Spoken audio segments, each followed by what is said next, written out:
Now, our next guest, important political guests coming up. Here we go.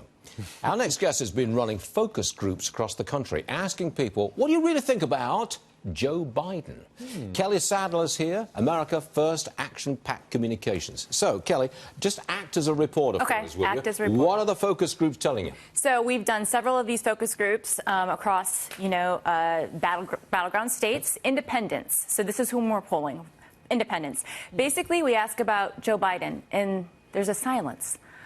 Well, I mean, he was vice president for Barack Obama. We like Barack Obama, but, I mean, we don't really know what his message is. And then it proceeds to go, well, why hasn't Obama endorsed Joe Biden?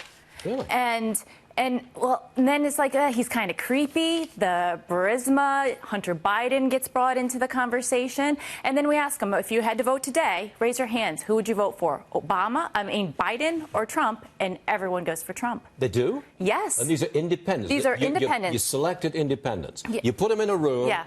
Do you handle these focus groups? We watch behind, a mirror. And you've got a moderator who yes. gets the questions going and that kind of thing. Yes, and we ask about the issues. And one of the problems with Joe Biden is he doesn't have a message. So we ask, kind of what policies do you like about, and they don't have any answers to this.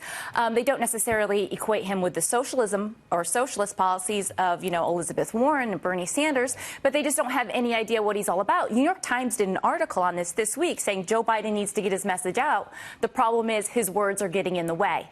And this is what we see from these focus groups. They get confused with his message. Joe Biden often confuses what state he's in, what cities he's in. On the debates, he falters. So then they bring age into the equation. Is he ready for this? Is there bias involved in these focus groups? I mean, are you pushing these independents away from Biden and towards Trump? Oh, no. Them? We need to know exactly where, hey, we're going to be in 2020, we're going to have an opponent. We need to know what these independents think about our opponent, no matter who they are.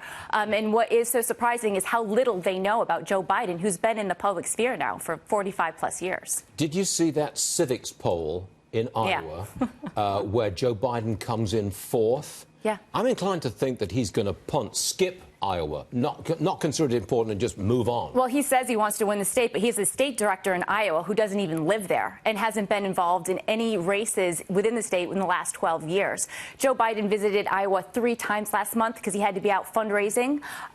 We know that he's got $9 million cash on hand, which isn't much. He just had to, go and he said he wasn't going to have a super PAC. Now he has a super PAC. We know fundraising is a problem for him. He's down 9 points in New Hampshire. Down 9 in New Hampshire? According to a new CNN poll. Can he afford, given the process of getting the nomination, can he afford to punt and just skip Iowa and walk away from New Hampshire? I don't think so, because his whole campaign is based on electability. I'm the one who can beat Donald Trump. Well, if he can't beat the opponents in his own primary in Iowa, in New Hampshire, he's leaning on South Carolina, but we see now that 1/5 of the African community say that they're undecided. And this is a vote that he needs to lock up in order to win that state. If he loses 2 and then goes into South Carolina, he's going to have a loser reputation. That is a campaign in trouble. Kelly Sadler, thanks for being here. Thank you so much, Stuart. Thank you very much.